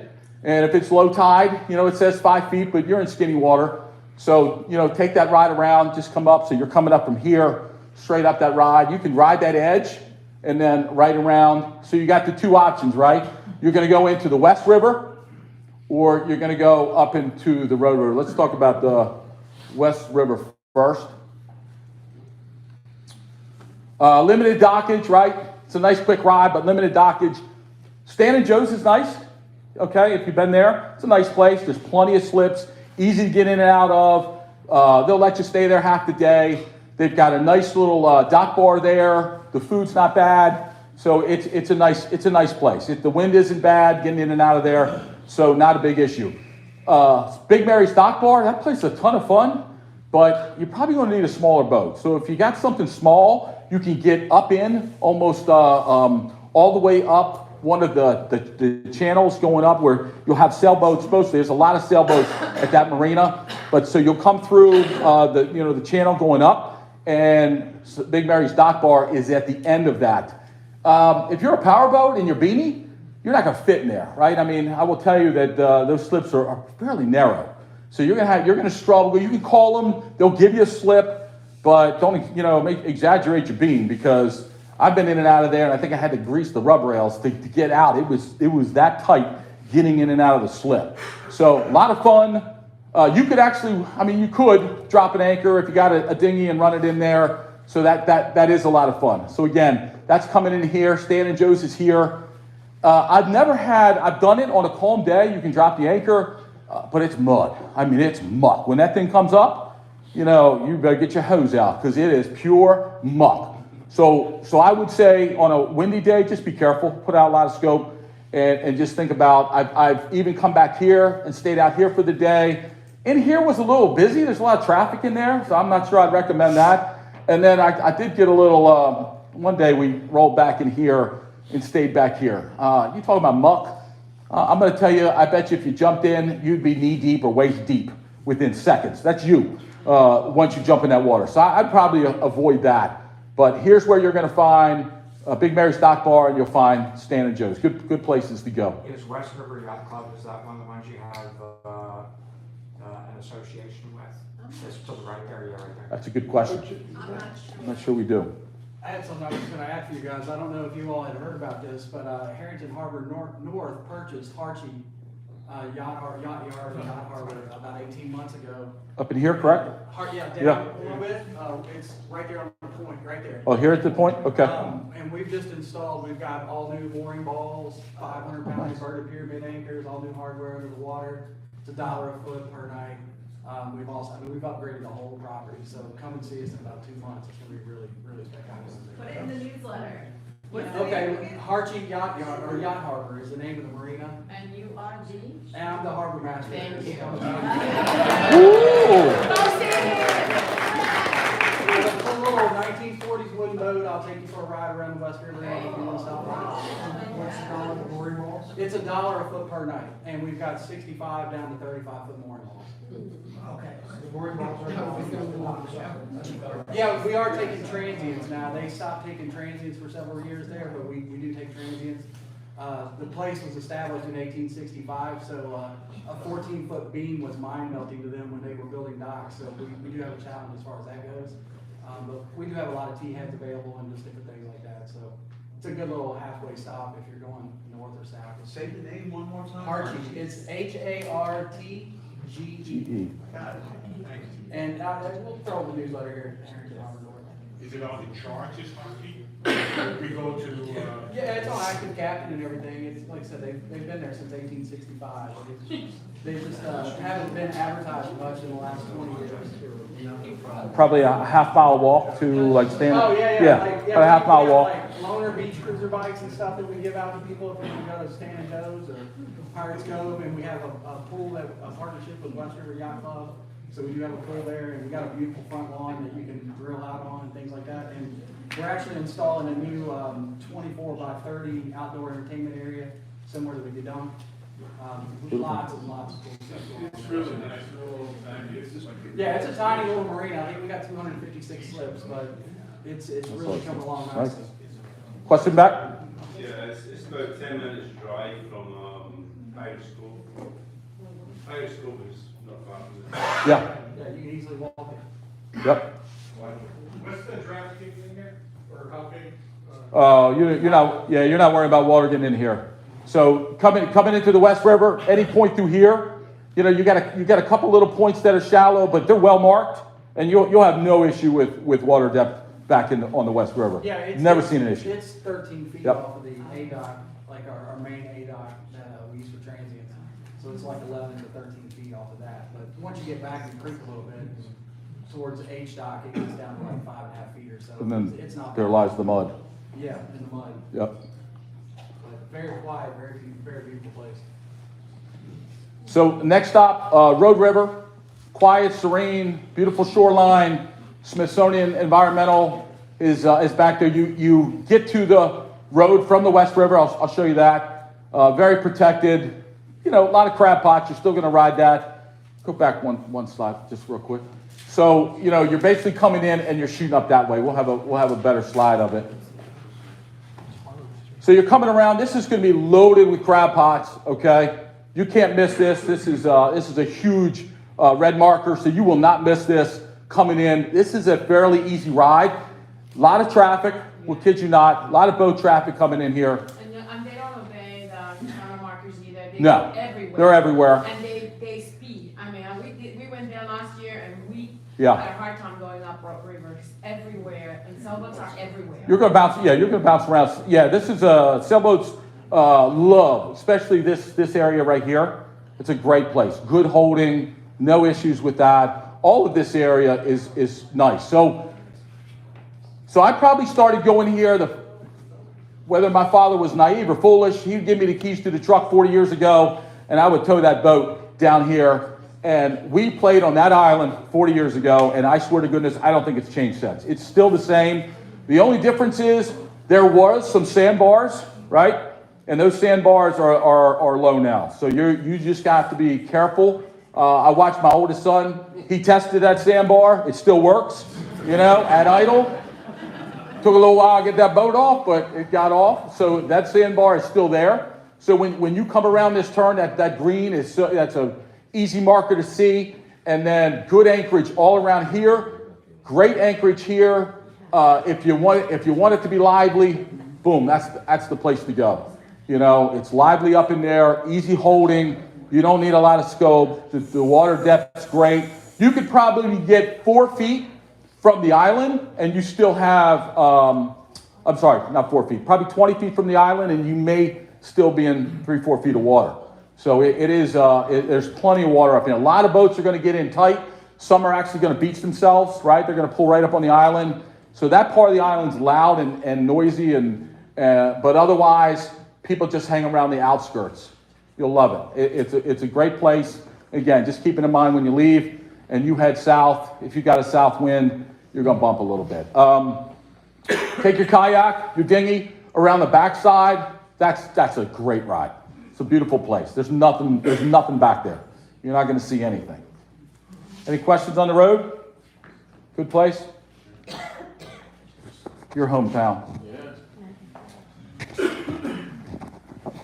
All right, we're gonna finish it up with what might be considered the upper bay, but this is a quick trip from, can't get this thing hooked up. This is a quick trip from Herrington Harbour. It's about 25 nautical miles. You have two places up in the Magathy River, right here behind Dobbins Island. Very famous place, just absolutely gorgeous. You can anchor up back there. It can get busy back there, but there's plenty of room, plenty of draft. The only trick is don't come around this way of the island. That's a sandbar, and you will hit bottom. Okay, and I see more people than I could count that have done that. So just you come in this way. It's well marked here with the marker. You come in and anchor up. You'll see the boats back there. Absolutely gorgeous. And then if you want, you can come back down into here, into Gibson Island, and there's a whole set of mooring balls back there. And Deb, did you guys stay back there? We stayed overnight. Yeah. But not all the way back there. You were about here, right? No, we were Up in here? in there. Oh, in here, okay. So you can pick up a mooring ball up there, stay overnight if you want. Again, this whole area, gorgeous. Go up and explore. Next slide. Oh, any questions on Dobbins Island or Magathy? All right.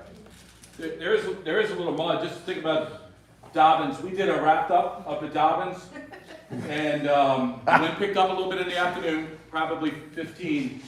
We were all tied up to Deb. When she cut loose, I was the next one with a 35-pound Delta. Well, first, Deb has a Grand Banks. It's what, how big? 50. 50, yeah. But we were holding tight. We were rock solid all day long. She was rock solid until she left, and we took a ride. It was like, holy cow. And there's the ladies were on the floats behind, and I'm like, this is not gonna go well. We were gonna end up in that 2-foot zone. So I did not hold well. That was another place that was we had heavy 4 mud. or 5 boats up there, right? Yeah, 4 boats. Probably 3 or 4 at that time. Smaller ones, but I had a little trouble holding there too. Excuse me, are those mooring balls first come, first served and free? Or I don't know. The mooring balls where we were, we weren't on a mooring ball. There are no mooring balls there. That's just anchorage. And the other ones are closer into Gibson Island. So this anchorage, there are mooring balls and a mooring field back in here, but you have to call the harbor master to find out what the rules are. All right. Other anchorages, we love to go to Wye River, Shaw Bay. Shaw Bay does a concert down there. We go down there and anchor up. People will stay the night. This is a picture of Shaw Bay, and I think some of our crew are there, right? Yes. So there's so many more different places. Keep an eye out, watch the newsletters, etc., for places to go. Is the concert, is that just a once a summer thing, or how do you find out when it is? It's a Saturday after Labor Day, and it's the River Keepers fundraising event. We went over last year. It was incredible. There were so many boats, and it was just a wonderful afternoon. And they did have one raft up that broke loose, and kind of 4 boats started drifting, stopped when they ran aground, and the people in the bands were like, "Hey, we've got a walkabout out there. Somebody go get them." And it was powerboats and sailboats. all of a sudden you saw dinghies like run away. It was entertaining. It was an interesting afternoon from that perspective. All right. Okay, so resources. Go to the next slide. Lots of resources. We're just giving you a touch, right? We're just barely touching the surface here. Places to look, and Chesapeake Bay Magazine is great. They usually have some write-ups on the different cities and places. Prop Talk, Fish Talk, another good one. A spin sheet. Those you can usually find anywhere, right? I mean, I'm sure you guys got them here. Yeah. All over. Yeah. The destination marina, call them up, get the information from them, go on their website. They'll usually have links out to the different events and things that are going on. Local Chamber of Commerce website is typically good.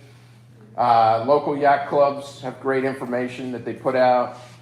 This is a great book, Crab Decks and Tiki Bars. This is but it's really well written. They have a website now. You go to their website, they've gone through and I don't know if they've updated it too much lately, but they used to update it on a regular basis, and so they had some great information on there. Yes? I was just gonna say, you had a Tillman slide that you skipped over real quick. Did you talk about Tillman Island? Yeah. You skipped the Tillman Yeah. slide. Go back. Like you showed it real fast, but then you said we're gonna go back to it and then. Oh, and that's, yeah. Hold on. Yeah, I think this was the Naps Narrow discussion. Oh. But you can't go into Tillman. So Naps Narrows, we had that up to show you it was a cut through to get to Dunn's Cove. So this is the one where we talked about it's narrow, right? It's narrow. So if you come through here, you're going to call that bridge because almost everybody's going to need to get that bridge open. It's a short one. So you're going to sit. There is good fuel. There's a fuel dock down here that's affordable. There's another one here. But you're going to sit and you're kind of do the dance a little bit. I do know folks that have stayed here at the Naps Narrow. There's a marina there. They've enjoyed that. There is a marina here. I don't know anybody that has stayed there. Or can you go to Tillman, Tillman Island, or, like, we see it on like a great destination, but it looks really narrow. Like, I'm not sure we have that slide. yeah, it's the destination. Was it this one? Hold on. And then we have these fails. Right Was it here, this one right here? here, Tim. So I'm not sure that we have a whole lot of information. Have you guys been there? So I've gone in here one time, and there is not a lot of water. So this guy that owned the marina back in here, Buddy, somebody help me, Buddy Harrison. Buddy Harrison, right? Notorious for illegal rockfish. So you're gonna find DNR back there a lot. Just saying. So he has a place back there. It was a small motel, hotel, if you will. He had a restaurant back there. But the last time I've seen, that water's pretty thin. Is that So- restaurant still there? Say again? Is the restaurant still there? He died, if I'm not mistaken. I thought he passed away. It's a while, the hotel. The Is the hotel still there? The restaurant and hotel are still there. It's Still really, there? really nice. Call ahead because they have a lot of big parties there. And you'll come cruising in and go to eat and they're like, we're sorry, no general public today, we're booked for a party. So But it was a really nice place Yeah. to go and you sit right on the water, sprawling lawns, good food. It's a good place to go. You can get there. Yeah, you gotta go through the narrows, you gotta go underneath. Have they dredged it? Yeah, you can go right and around there, but you don't cut across. So that bottom right picture, we're kind of back toward same Yeah. conversation. Yeah, you Do can't not- cut across You can't this. cut across there, no. Go So down to the red they mark. dredged this though, you're saying? Going around the bottom of the tip, and then the dredge will go right in. It's very well marked. It's like a highway. You just go Okay. right down the middle of it, and then there's a beautiful restaurant right there. It's a nice place. There's nothing to do on the island. But it is very pretty. There's Yes. good restaurants. Our draft's 4 feet, and there's no place on the east side that we could dock that could accommodate 4 feet. But at high tide coming through the narrow, as long as you literally, he passes the red marker on the wrong side. I pass close enough where I can literally slap it, and you're fine. But once you're in the narrow, it's very deep, and there's some really good restaurants there. There's a place called one by land, two by sea, which is amazing. Another But you side can walk of to the restaurant. that resort from, Naps Narrows Marina, and they have a floating dock with pretty good depth. Maybe this one? Yeah. Yeah, there's your, some of your restaurants and so forth, the marina's there. And one other thing you can do over there, last year we stayed at Mount Narrows Marina, and then we took the tour of Poplar Island, which you can make Oh, reservations yeah, to. that's, yeah. We let you stay at Mount Narrows Marina, you just walk across the bridge and they'll take you on a boat and take you on a tour of Poplar Island, which is fascinating to do, so. and They've there's- got a floating pier there, is it the one with the floating pier? Is that the Yes, marina with the yes, floating pier? Yeah. Nice dock and several good restaurants right by the bridge. so- Great, okay, Yeah. that's good We have information, friends yeah. who go over there just for lunch. Fantastic, all right. If you eat there, they let you tie up for free, right? Exactly. Yes. Even better.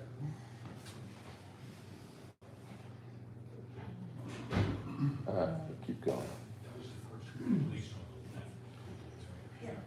All right, navigation software and marina information for slip reservations, Dakwa and Snag-a-Slip. I think we mentioned both of those. Most of the time, we're running through Dakwa.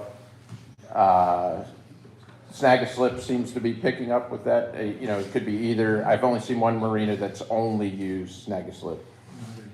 For navigation, Active Captain's great. I use Navionics. I have it on all of my portable devices. I also have the chart viewer on the computer, so I can go in there, I can plot, I can play with it at the desk, and then save it, and it's all on all of my devices. So I love that software. It's fantastic. Argo is another one. I don't know much about it. Tom, we talked about this a little bit. Yeah, Do you know I've never anything? used it, but some of our members use Argo. Yeah. Question? Oh, yes, this is really informative, thank you. Question, can we get access to these slides, Anisha? Yeah, just send us an email to info@hbyc.org, it's on the business cards, and we'll send you a PDF of it. Thank you. Yep. Websites, a couple good ones. Oh, man, you're flying through. She was ready to go. I know. She looked outside. We're not done. She's like, what the heck just happened? No. Made us look. Sorry.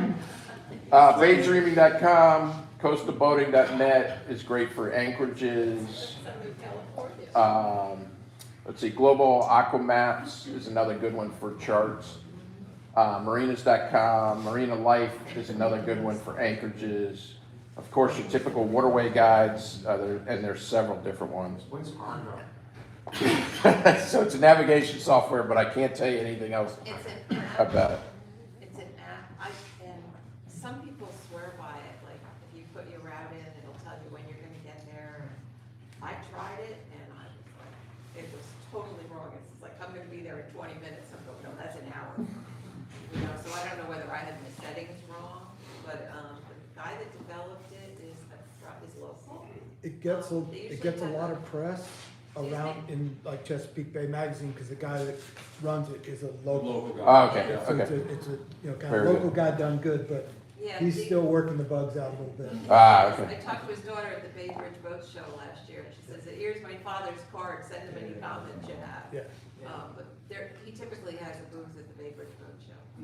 Okay. Very good. We have some folks that swear by it Yeah. for the bay, but I haven't used it.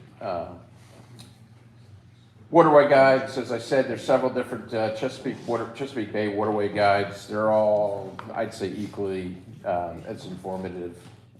Next, weather, probably. One more second, I apologize. Oh, I'm sorry. Yep, go back. Yep. Thank you. Yep. Weather, by far the most used app on my phone when planning these cruises is Windy. I'm on Windy in the morning before we go cruising, verifying what's going to happen that day, what's going to happen the next couple of days. They have lots of options, lots of predictions. It's fairly easy app to use, very graphic, which you know, for me, pictures are better. Pictures are good.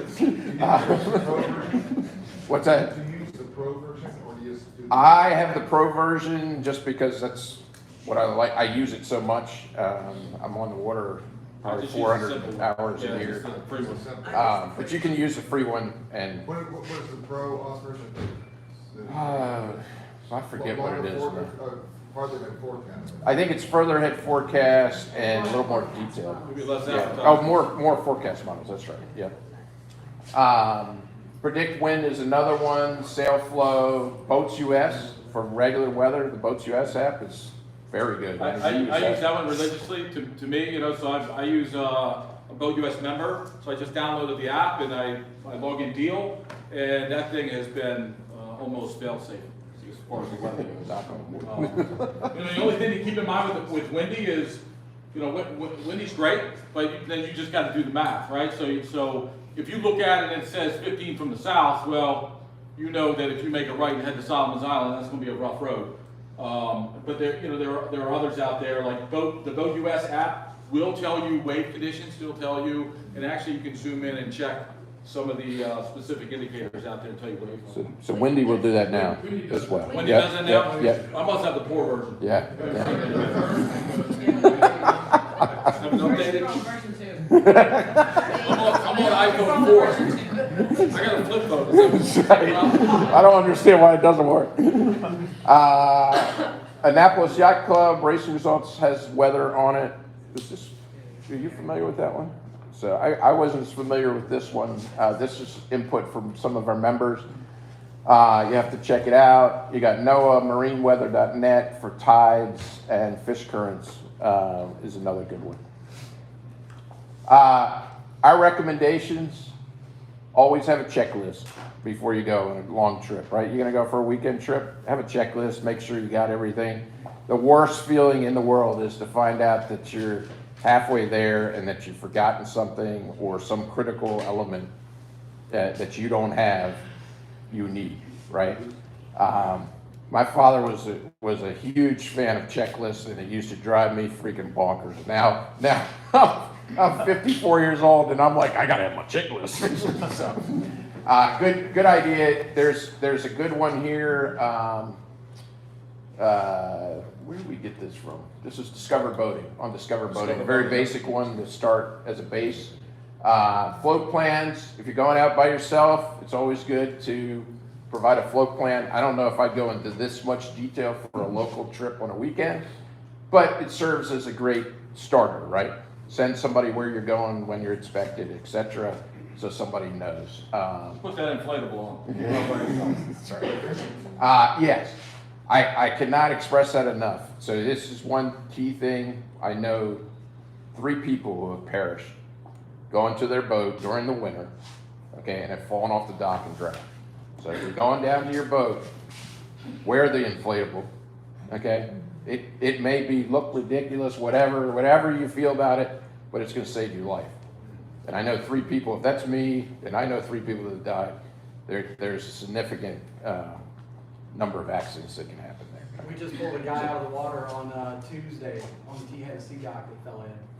So it happens a lot. Yeah, and when you fall in the water this cold, it's not like you're just swimming over. You have a shock to your system, have a heart attack.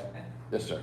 On the Coast Guard app, you can file a float plan, and basically you load your boat's info and your personal contact info, all that one time. Oh, that's fantastic. Okay. Then you load your route and file your float plan on the Coast Guard app. Perfect. On the Coast Guard app. Okay.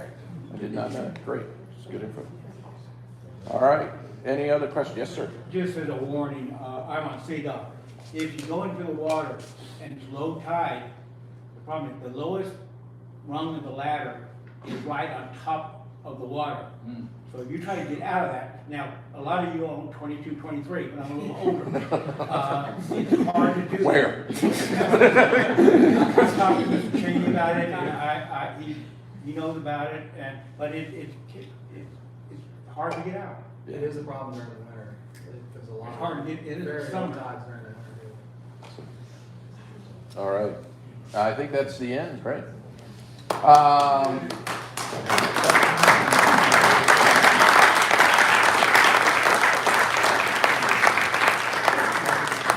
well, and questions? What are we missing? Why did you use the word tiki bar so much in your whole presentation? 16 copies of it. You should have seen the outfit that Bill was going to wear today.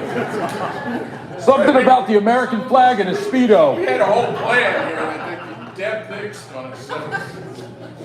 Yeah, sorry about that tiki bar I'm thing. joining the club.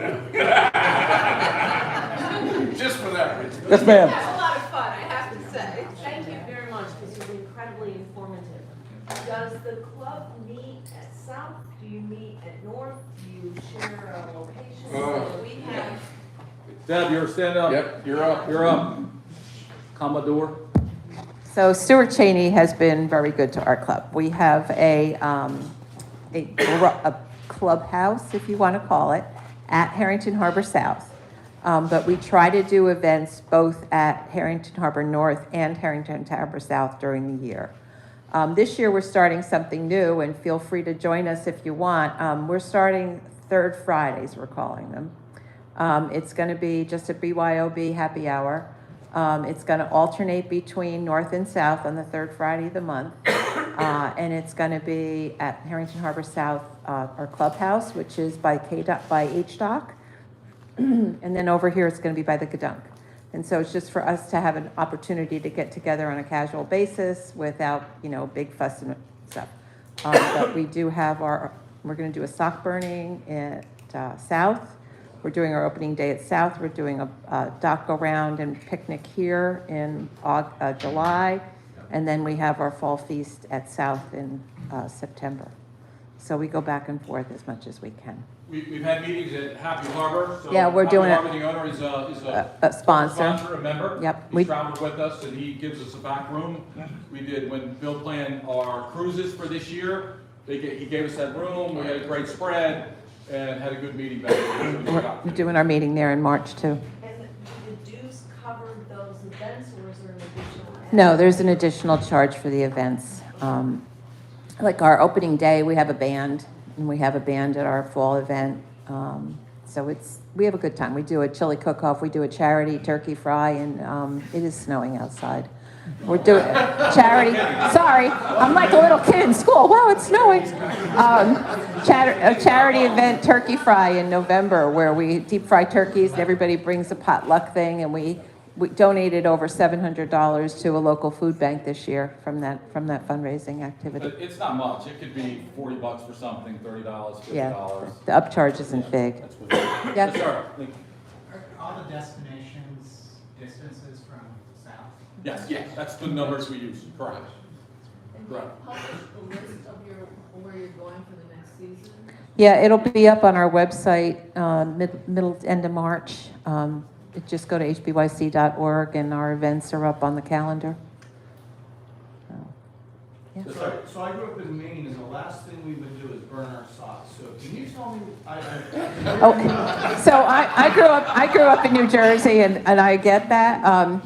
So I guess the rumor that I read is that there was a yacht club in Annapolis, and they had a bad winter, and the guy was like, "I can't wait to burn my socks." And when the spring broke, traditional, I guess up there it's at the solstice or equinox or whatever it is, solstice, I guess.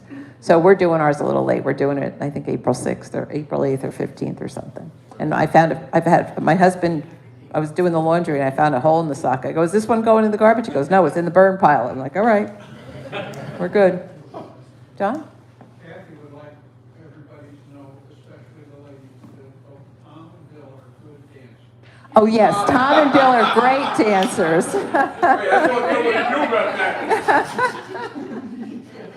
That's scary. They're the life of the party, if you couldn't tell. Anyone else? Yes. If you ever wondered how many boats there are on the bay and haven't gone to the Blue Angel flyover, you'll find out. We had 5 boats from K-Dock last year up at, we spent the week up there on a mooring ball for the flyover. Day, which is, I think, usually Wednesday before. Practice is Tuesday and the flyover is Wednesday this year. That's just an amazing event. You can watch it from the water. Anybody else? Okay, we're good. Thank you very much, everyone.